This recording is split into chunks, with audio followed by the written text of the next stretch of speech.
Maayong adlaw mga higala. Sa hanay ng ating kapulisan, ilan kaya ang gaya ni Police Chief Master Sergeant Roderick Yasay? Naka-assign siya sa 2nd Police Provincial Mobile Force Company sa Malacampa, Kamiling, Tarlac. Let me put it this way. Itong si Police Chief Master Sergeant Roderick Yasay ay halimaw. He is a monster pouncing on hapless preys. Mga kaibigan, bakit ganito ang aking opening? Because this Roderick Yasay incites outrage and disgust. Bawat araw na siya ay nasa serbisyo para bang dinuduraan niya ang sagisag ng Philippine National Police. Alamin natin ang kahayupan niya sa biktimang si Ivy. Ivy, of course, is not the victim's real name. Nang una kong marinig ang sumbong ni Ivy, may mga tanong na nabuo sa aking isip dahil sa pagtatapat niya. Opo, siguro nagkamali ako na nakapag-send ako sa kanya ng mga ubad na larawan. Pero wala naman po siyang kapatanghalain po ako. Mga kaibigan, masyadong komplikado ang sitwasyong pinasukan ni Ivy. Sobrang hirap po sa akin, lumabas na rape. Hindi mo po abot dito kahit sa inyo na magpamilya ko. Hindi po totoo yung sinasabi ko. While at this, idagdag ko na ang pangalan ng isang buitre, Prosecutor Aladin Bermudez Jr., hepe ng Tarlac Provincial Prosecutor's Office. Ano naman ang ginawa nitong si Aladin Bermudez Jr.? Well, simple lang naman. Nang dumulog sa kanya ang biktima ng rape, ganito ang sinabi ni Mokong. Nagulat lang yung buo ko na sinabi niya. Nagulat ang buo ko na sinabi po niya na ang ganda ko daw po, tapos maganda yung tawan ko. Wala, nakita na po niya yung mga picture ko. Siguro po, kung sinasabi po niya. Nangyari kay Ivy ang lahat sa Tarlac. Sa Tarlac din, pinatay ni Police Senior Master Sergeant Jonel Nuesca ang mag-inang Gregorio. Remember? Between the Nuesca killing and the rape of Ivy, however, malaki ang pagkakaiba. Mabilis ang brutalidad ni Nuesca. Ilang minuto lamang, patay agad ang mag-inang Gregorio. On the other hand, ang kahayupan nitong si Yasay ay tumagal ng 6 na buwan. Under his spell, Ivy agonized.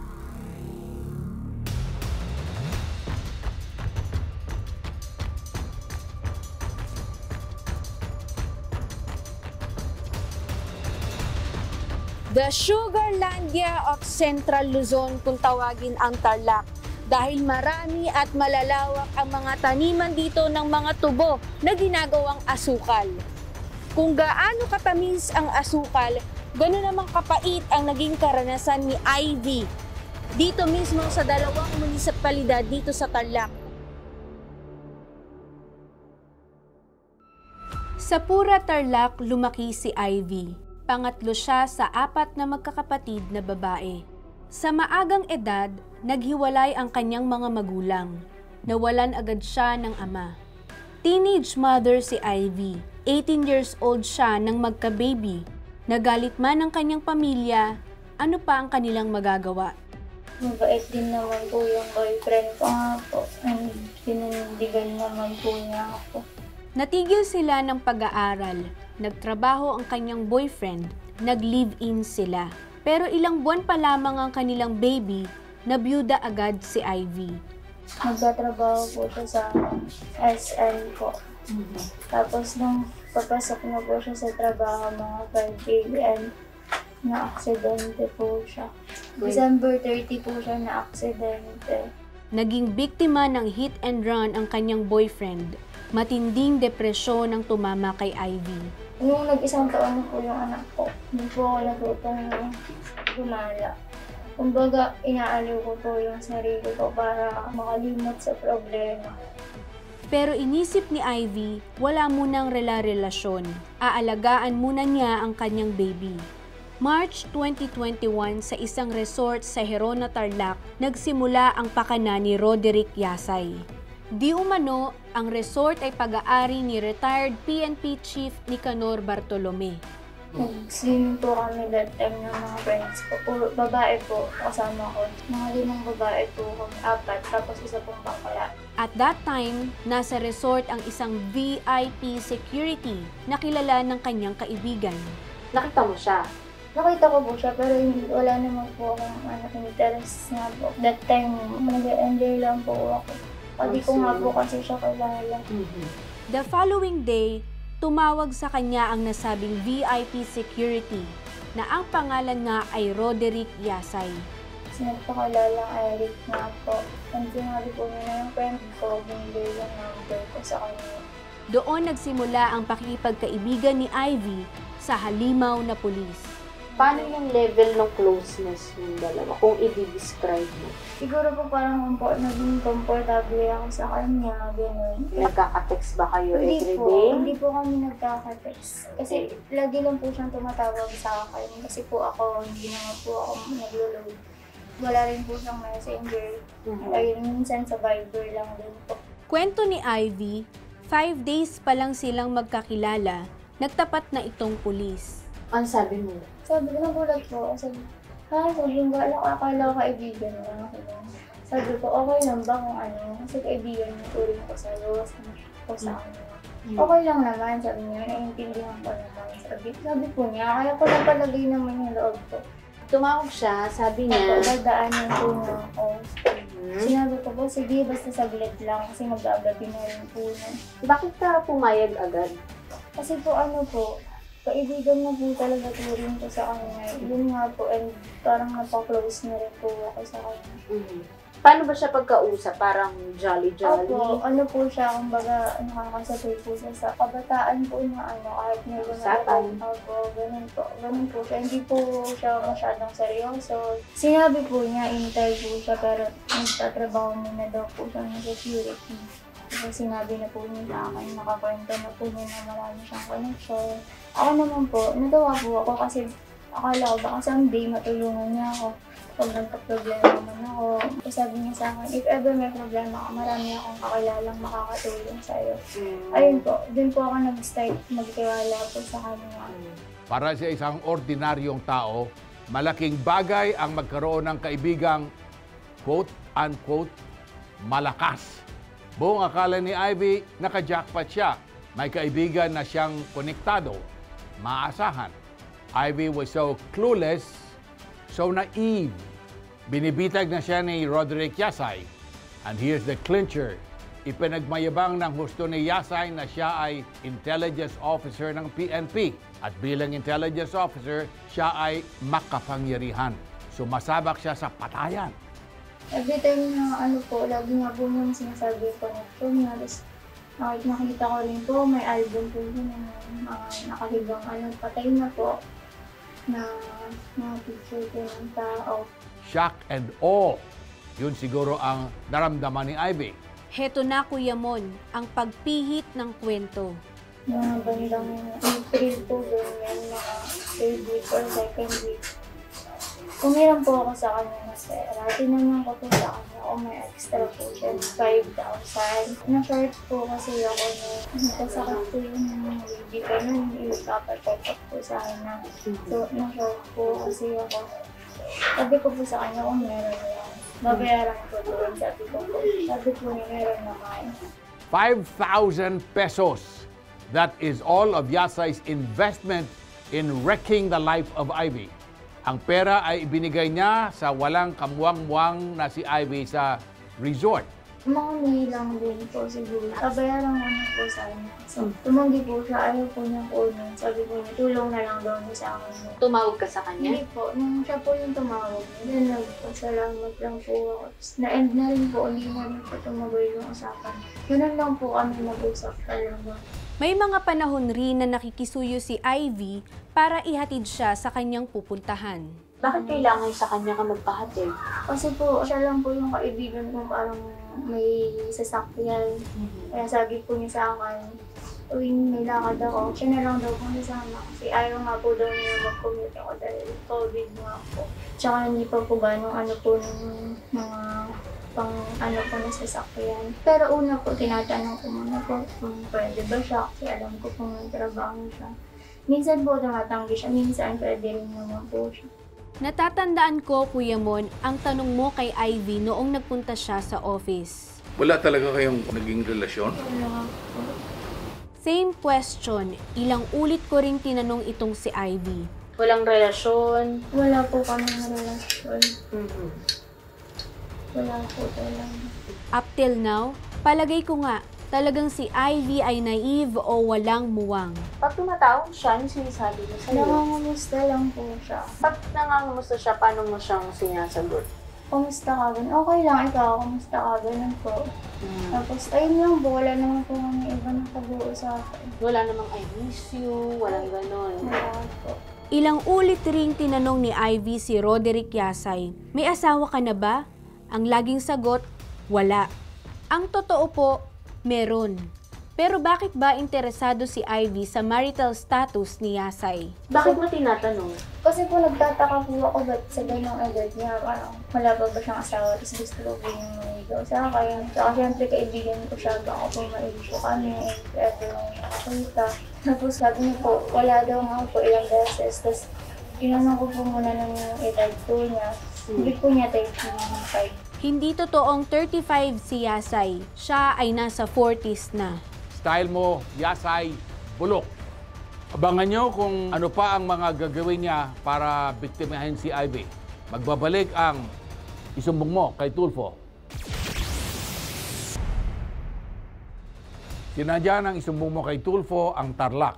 Pinuntahan ng aming staff ang mga lugar na pinangyarihan ng krimen sigon sa salaysay ni Ivy. Mahaba at malalim ang panayam ni Karen Alvarez sa biktima at sa ate niya.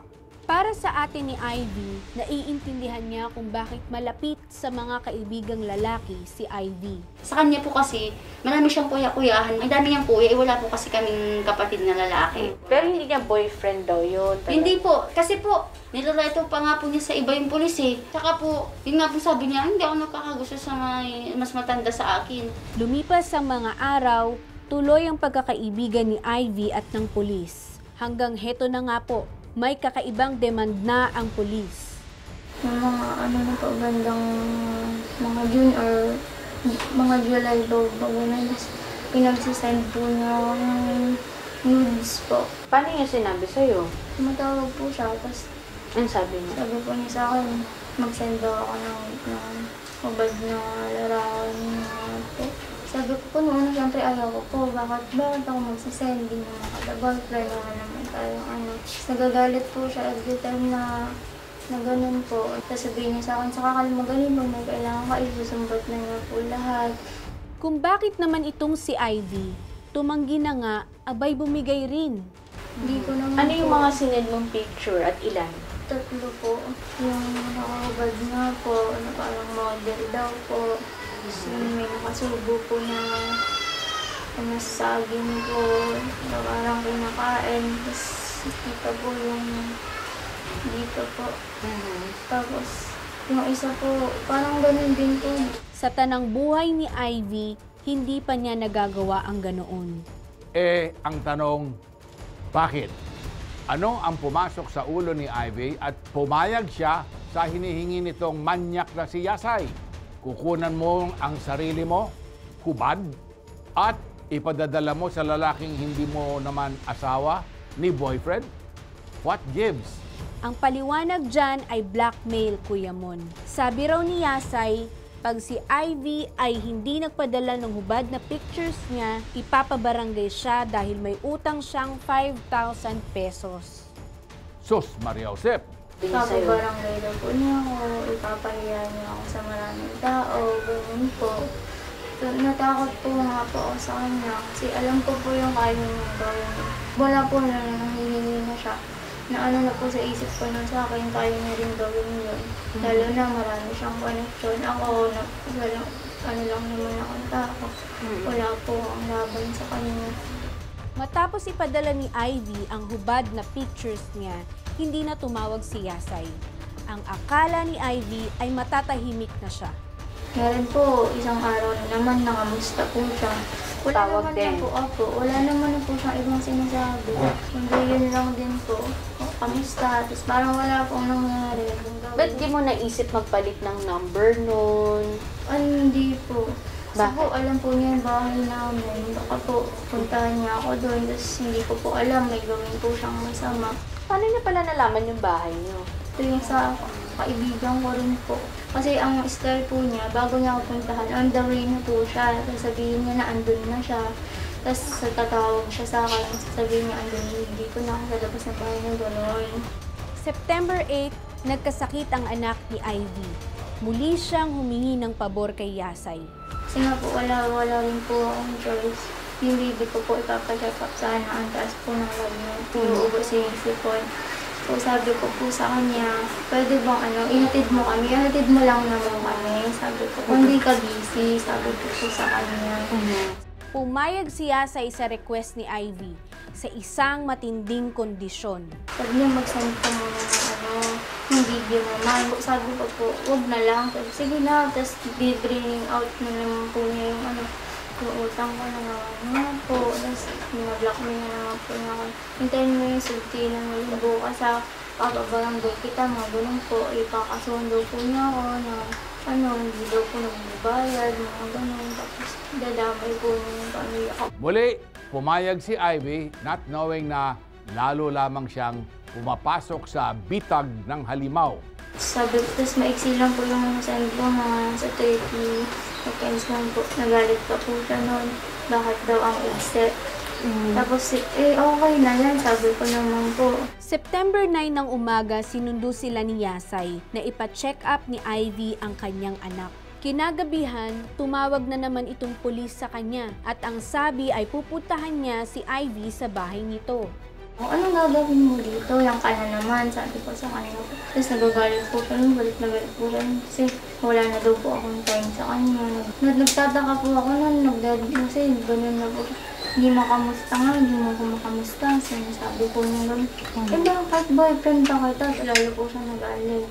Inumpisa na naman po niya, i-bring out na naman po yung utang ko. Sabi nga po niya na may gagawin po lang, hindi maganda. Ganun po, siyempre, kilala ko po siya, pulis po siya. Takot po ako sa kanya, wala naman po akong laban. Ang pagtatalo nila sa telepono ay narinig ng ate ni Ivy. Naririnig ko, sumisigaw siya. Tinanong ko muna siya, sinong kausap mo? Sabi niya si Eric.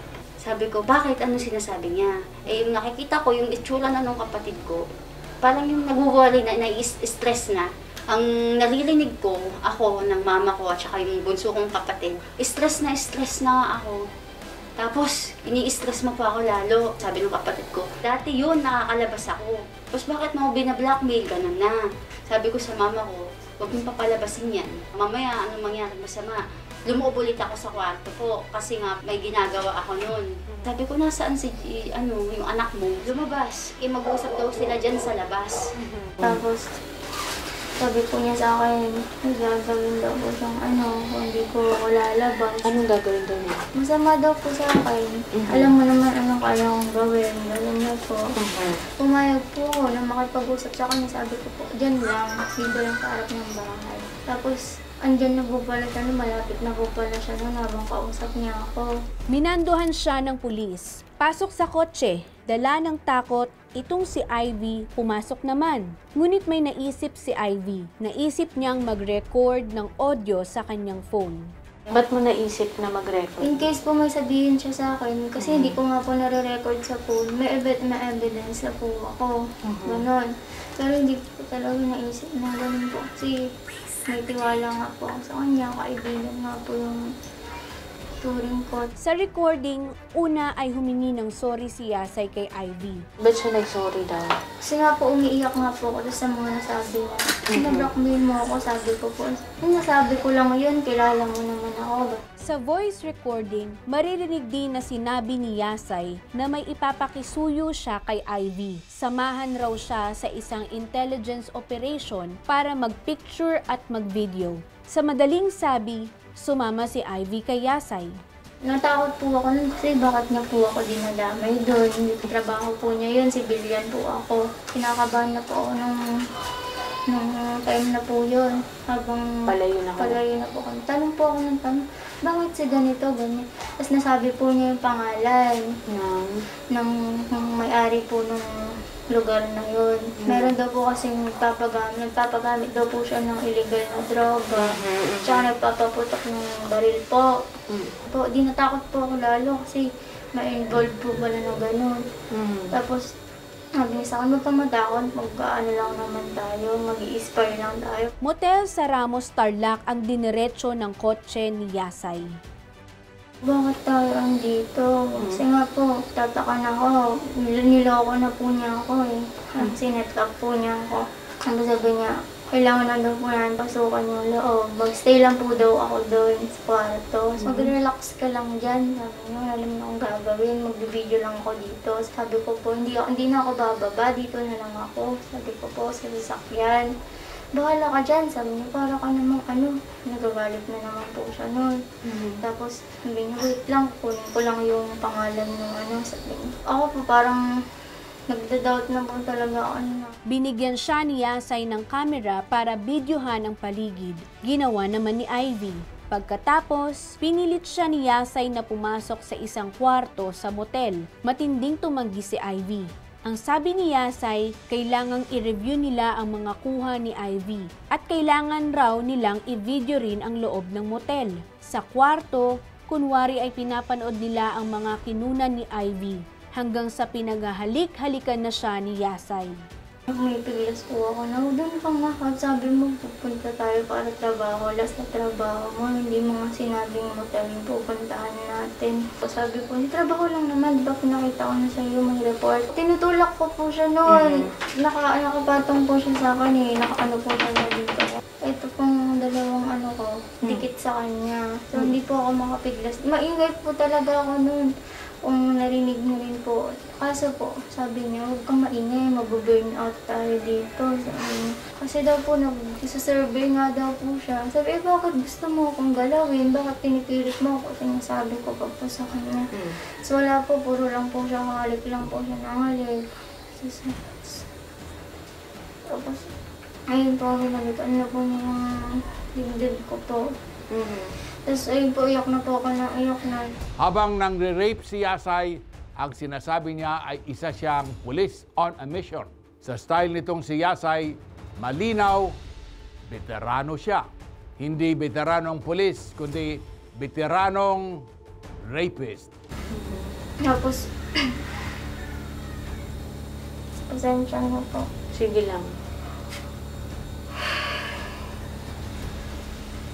Tapos after po nun, yun po, nakuha na po niya yung gusto niya. Nung mga uli, nanlaban ka pa ba? Hindi na.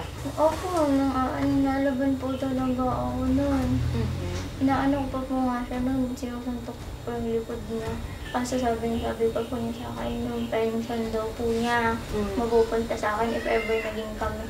Wala akong pakailam sa pera mo, sabi ko sa kanya. Kuya Mon, kasama si Ivy, pinuntahan namin ang motel na pinagdalahan sa kanya ni Yasay. Habang papalapit kami sa lugar, rinig at kita kong pabigat ng pabigat ang hinga ni Ivy. Halos ayaw niyang tingnan ang lugar at walang tigil sa kakakutkot ng mga sugat sa kanyang kaliwang kamay. Did Ivy have any realization at this point in all of this? Opo, siguro nagkamali ako na nakapag-send ako sa kanya ng mga ubad na larawan. Pero wala naman po siyang kapatanghalain po ako. Hindi ko naman po ginusto yung ginawa niya. Sabi ko po na po ako, bakit kasi nag-send ka? Hindi mo karelasyon.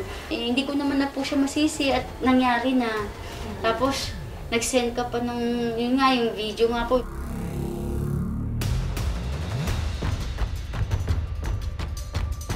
Matapos sa motel, dito mismo pangalawang beses na pinagsamantalahan ni Police Chief Master Sergeant Roderick Yasay si Ivy. Dito niya ipinarada ang kanyang sasakyan dahil madilim ng mga oras na yon at wala masyadong mga tao. Inulit na naman po niya doon yung baril po niya, nasa tabi ko lang po eh. Basta ang sabi po niya, alam ko na daw kung anong kaya niyang gawin. Iyak na lamang ng iyak si Ivy. Wala na siyang lakas. Si Yasay, sa kabilang banda, ay nagtataka. Hindi ko naman po ginustong ginawa niya. Sabi ko sa kanya, bakit kasi nag-send ka? Hindi ko naman po ginustong ginawa niya. Sabi ko, bakit kasi nag-send ka? Hindi ko naman po ginustong ginawa niya. Sabi ko, bakit kasi nag-send ka? Hindi ko naman po ginustong ginawa niya. Saya-saya pa po niya yun habang ginagawa po niya yun sa akin. Sabi po niya paglabas ko sa sasakyan, huwag daw po ako maingay, ganun. Tumatawa pa po siya. Ganun. Niloko pa po niya ako, sabi niya, baka di na daw ako makalakad. Mga kaibigan, yan po ang dahilan kung bakit sinabi ko sa simula pa lang ng ating episode na si Police Chief Master Sergeant Roderick Yasay ay halimaw. He is a monster pouncing on hapless prey. Itutuloy natin ang kasong ito makalipas ang ilang patalastas.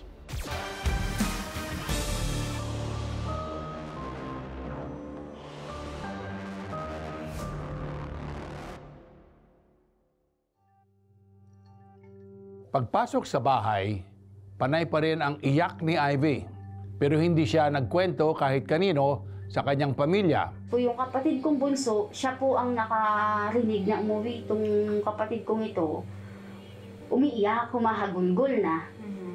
Tapos, hindi ko naman po alam at hindi ko naririnig dahil tulog na po ako. Niligo po ako agad noon kasi mga feeling ko dumi-dumi ko na, niya.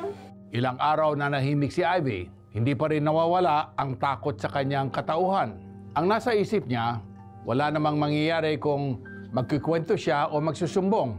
Tapos inisip ko po kung papaabutin ko pa sa court. Wala lang din kasi hindi rin naman kami ganun kayaman para So di rin kaya, tapos magiging pabigat ba ako sa family ko ever. Kaya hindi ko po agad na sinabi. September 12, hindi sinasadya, nalaman ng ate ni Ivy ang nangyari. May sakit po yung anak niya, tapos sinisigawan niya. Sabi ko, sobra ka naman, bata yan. Nai-stress na nga ako. Nagtalo po kami, pinagsabihan ko po siya. Hindi mo kasi alam yung nangyari, puro po siya ganun. Nainis po ako. Sabi ko, paano ko malalaman kung di ka magsasabi? Nagsasabi ka sa mga kaibigan mo, sa aming family mo, hindi. Tapos po, sinabi niya, nang pumasok po siya ng kwarto, hindi mo ba alam? Sabi niya, na-rape ako, sabi niya po. Actually, binato niya pa po yung phone sa akin. Andyan lahat yung ebidensya. Ang ate ni Ivy ang nagtulak sa biktima na mag-file ng kaso laban kay Roderick Yasay. Natatakot ako. Bakit ka natatakot? Madami siyang koneksyon. Yun nga, nabanggit niya si General. Tapos, pakita nga yung mga pinapatay niya. Sabi ko, hindi naman niya gagawin yan. Sabi ko, tsaka pag hindi ka nagsumbong, gusto mo ulit-ulitin sa'yo yan. Eksakto ang sinabi ng ate ni Ivy.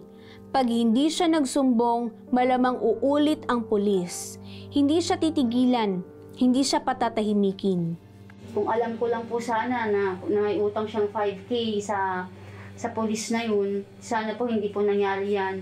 Though, hindi ko po siya sinisisi pero pinagsabihan ko po talaga siya na sana nag-open ka. Magsisihan man, nangyari na ang nangyari. Ang importante ngayon, ipaglaban ni Ivy ang katarungan. Free herself from the spell of fear that Yasay has cast on her.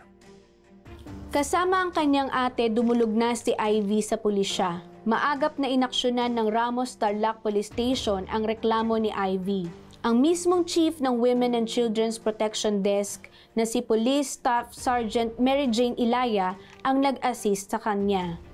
September 13 na i-file ang kasong rape sa Tarlac Provincial Prosecutor's Office. Nakapag-file na rin ng administrative case na Ivy sa tulong ng Ramos Police Station.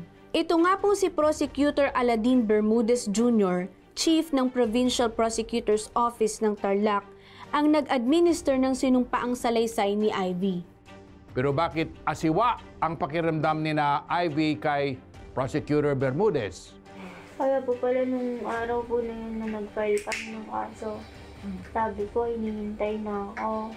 Hinihintay ka na ni Prosecutor Bermudez, gano'n. Magpasok pa po nun. Alam niyo po yung parang nakikipagbiroan lang sa'yo, gano'n. Hindi naman ganun pinakinggan yung side mo. Gabi ng September 12, matapos mag-report si Ivy sa Ramos Police Station, dumating si Yasay sa bahay nila. Ang ate ang nakipag-usap sa pulis. Gusto kong makausap yung kapatid mo. Eh, syempre po, dahil kinabahan po ako agad kasi pulis yun. Baka may hawak siyang baril at baka pag pinagbuksan ko ng tsaka hindi ko po talaga pagbubuksan ng gate, pinagsaran ko pong pinto. Sobra po hanggang 9 to 10:30 yung pong stress po kami, natatakot po kami. Hindi ko na din po nagawang tumawag ng pulis, hindi ko na po alam yung gagawin ko kasi umiiyak na din po yung bunso kong kapatid, baka daw nga po rat-ratin kami. Mula noon, mukhang nilapitan na nitong si Yasay ang mga koneksyon niya. Halimbawa, nahirapan silang kunin ang resulta ng medical legal exam ni Ivy. Totoo kayang may kamag-anak si Yasay na mataas na opisyal ng Tarlac Provincial Hospital? Tapos yung mga medical legal nila, hindi ko, parang yung result, hindi ganun ka-detailed. Hindi conclusive yung pagkaka-explain. Tapos bago nila kunin yun ng mga polis, ang sabi pa nila, wala naman daw test na gano'n, parang hindi naman daw na-test yung kapatid ko. So buti na lang po yung head ng investigation, na-picturean niya po yung letter na binigay sa nila. Tapos po pinakita niya, maya-maya po meron na po yung result agad. Mismo mga taga Hall of Justice ang nag-warning sa ate ni Ivy tungkol kay Prosecutor Aladin Bermudez Jr. Lapitan nyo na lahat ng kakilala nyo, pwede nyo lapitan. Sabi po, bakit po? Niluto na yung kaso sa loob. Tapos ang sabi po niya, na nakita ko nga si Yasay, kala mo maaamong muka. May pa ganun-ganun pa, sabi niya. Tapos kinausap niya si prosecutor. Kaya niluluto na yan. Sino bang prosecutor na yan? Si Bermudez, ay nako, luto na yan.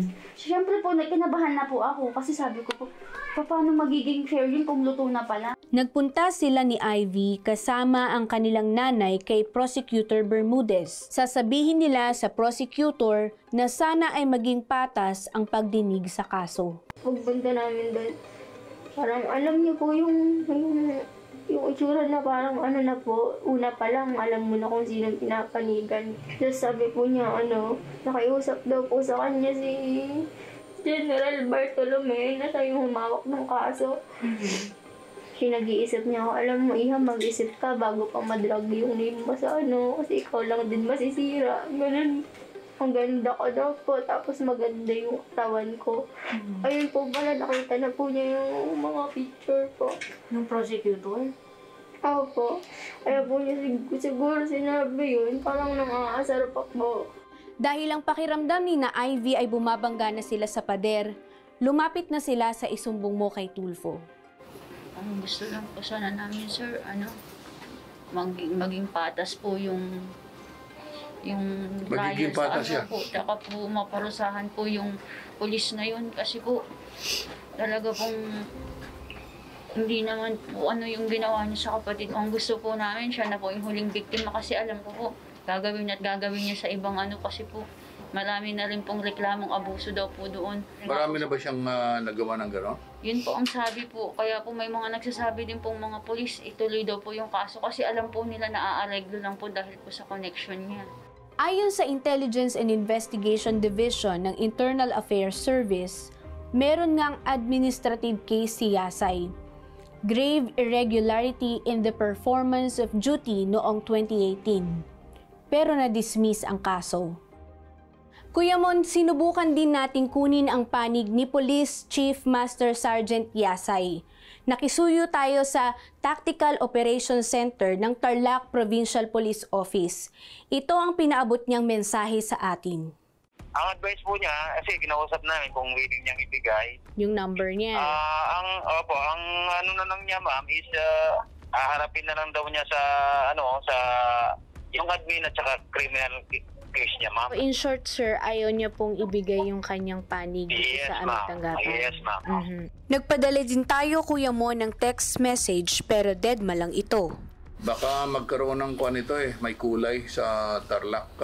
Dito natin ihahain saan ito. Kinumpronta ko sa telepono ang mokong na si Prosecutor Aladin Bermudez Jr. Prosecutor, magandang hapon ho. Magandang hapon po. Opo, kumusta na po yung kaso na rape tungkol kay Chief Master Sergeant Roderick Yasay? Nag-counterfeit dapat po last mga Monday at Tuesday. May nakapagsabi na niluluto daw ninyo yung kaso? Nagsusubscribe lang po ako sa counter affidavit.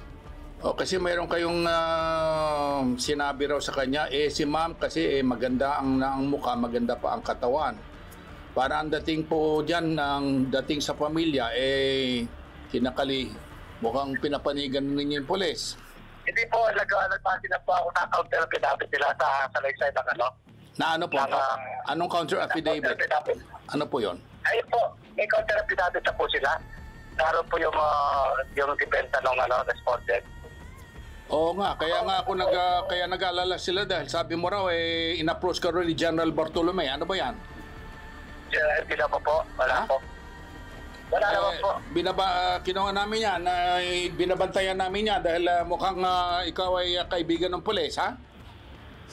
Hindi na lang po, kung di mag-inhibit na lang po kami. O, mag-inhibit ka na lang. Ha? Sige. Okay po. We did a quick search on Prosecutor Aladin Bermudez Jr. May mga kaso na pala ang taong ito. Ang isa ay direct bribery at paglabag sa Anti-Graft and Corrupt Practices Act. Noong 2004, inaresto siya ng NBI. Pinipirahan niya ang mga complainant sa isang illegal recruitment case. Tapos, naging happy pa siya ng Tarlac Provincial Prosecutor's Office. Wow, ha? What staying power, ha?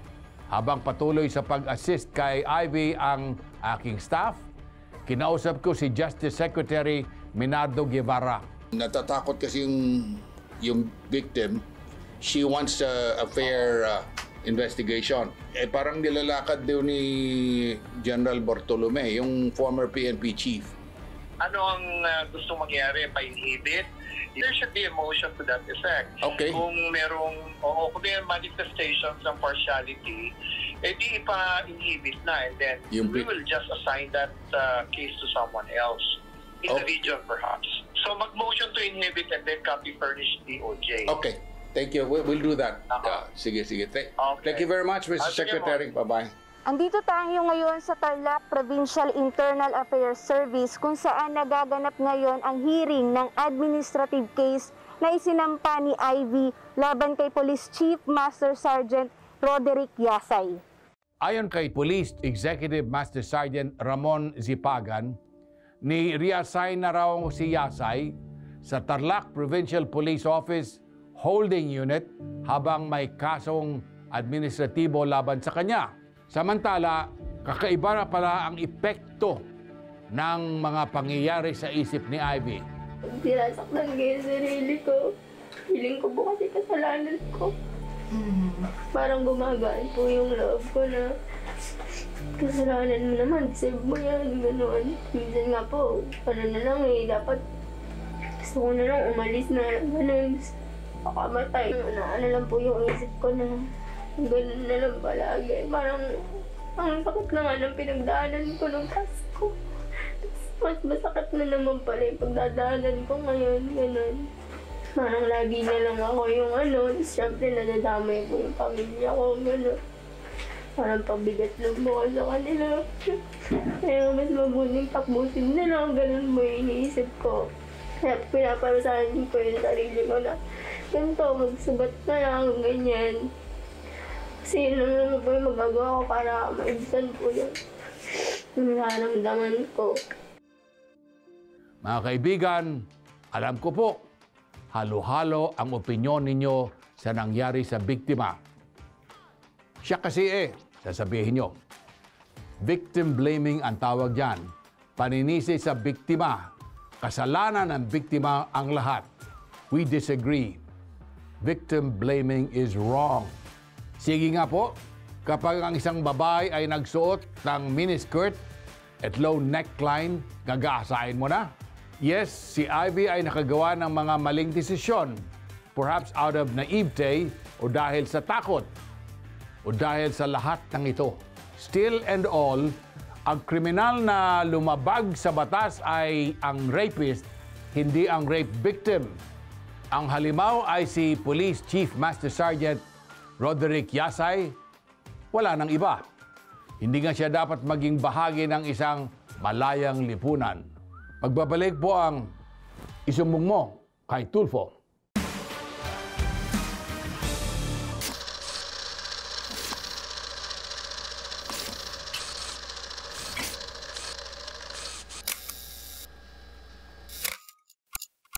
Last week, ipinalabas namin ang Tulfo Classico na Vintage 2004. Sumbong ito ni Ricky Romualdo laban sa mga pulis na umaresto, nagtanim ng ebidensya at bumaril sa kanya. Umabot po sa Senado ang investigasyon. Sa tulong ng ating programa, si Ricky ay napawalang sala. Narito po ang konklusyon ng kasong ito. Ang kaso ni Ricky Romualdo ay naisulat ko sa aking column On Target sa Philippine Daily Inquirer.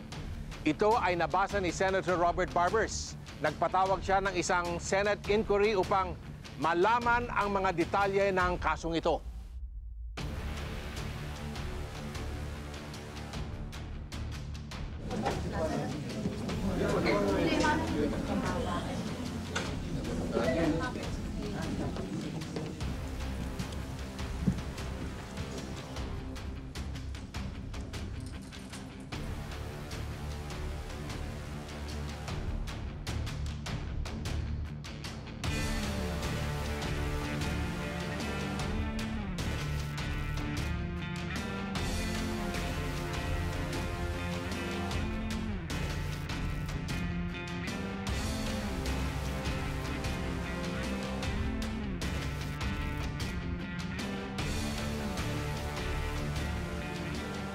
Baga't naging mainit ang mga kaganapan sa kaso ni Ricky, si Ricky ay nanatiling nakakulong.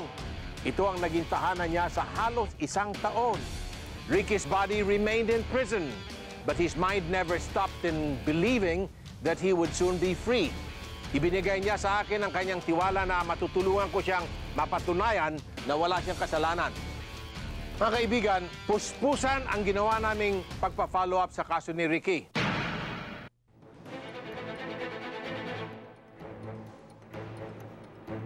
Naglabas ng resolution si Prosecutor Rogelio Antero nang dinismiss ang kasong isinampa laban kay Ricky for lack of merit. Noong August 30, 2004, naghain si Prosecutor Antero ng motion to withdraw information sa sala ni Judge Severino de Castro, Presiding Judge, Regional Trial Court Branch 82 ng Quezon City. September 2, 2004, nagbigay ng order si Judge de Castro na pakawalan si Ricky Romualdo mula sa Quezon City Jail. In the afternoon of September 2, 2004, Ricky Romualdo was a free man. Nilabas siya sa kulungan. Minsang pang napatunayan na ang katotohanan ang siyang nagpapalaya sa atin.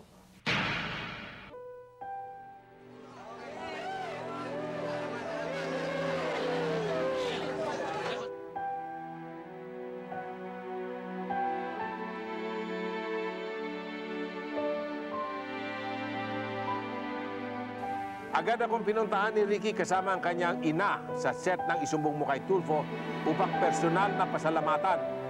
Kasama ang aking staff, nagkaroon kami ng pagkakataon na makapagkwentuhan na wala ng pressure.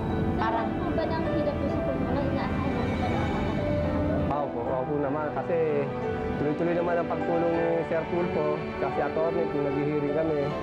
Sabi niya, mag-kistis niya, huwag kang mawala ng pag-asa. Kaya buo naman ang paniniwala ko na lalaya talaga ako. Kumusta nanay? Ano kayo naramdaman mo, Nay? Sobra po akong tuwan-tuwa, Sir Tulfo, sa nangyari yung pagkalabas ng aking anak. Kasi unang-una, ngayong araw na ito hindi ko po inaasahan na ngayong araw na ito makakalabas siya.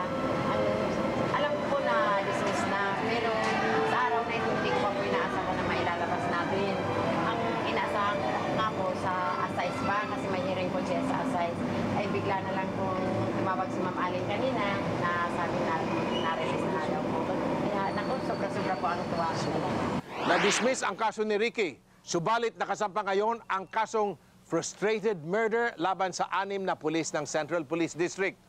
Mabigat din ang parusang kanilang haharapin kapag napatunayang nagtanim sila ng ebidensya. Dapat anisin na yan. Asuntuhin na, anisin pa. Para wag nang makahawa sa rank and file ng ating kapulisan. Pagsapat ang ebidensya, ikulong at anisin. Ang nakapansin-pansin dyan ay yung isang section, section 29, kung saan, kung sino man yung magpa-plant ng evidence, kay tao yan, kay entity yan, o sino pa man yan, na pulis yan na magpa-plant ng evidence sa isang tao na walang kasalanan, pwedeng mahatulan ng bitay, death penalty. Kasi ang hirap baka mamaya gamitin lang sa panghaharas ng tao, o kaya naman kung may galit yung isang tao, sabihin, ay ano yan, no? Puser yan. Bigla na lang magsusok sa bulsa o sa bahay, mag-iiwan doon ng mga droga. Yung tinatawag ng mga incriminatory machinations. Doon sa Revised Penal Code, mababa lang sentensya doon. Pero dito, under this Republic Act 9165, kamatayan ang hatol sa sino mang magpa-plant ng evidence. Ito ay napatupad, nagpasimula ito nitong, sa alam ko, 2002, itong batas na ito. At lalong pinaigting, no? Ito ay pinirmahan noong August 30, 2002. Dito sa Aguho Street, nagsimula ang Kalbaryo ni Ricky, his quest for truth and justice. Ang kalye nito na dinilig ng dugo, pawis at luha will serve to be the same venue for his homecoming. A hero's welcome for Ricky Romualdo.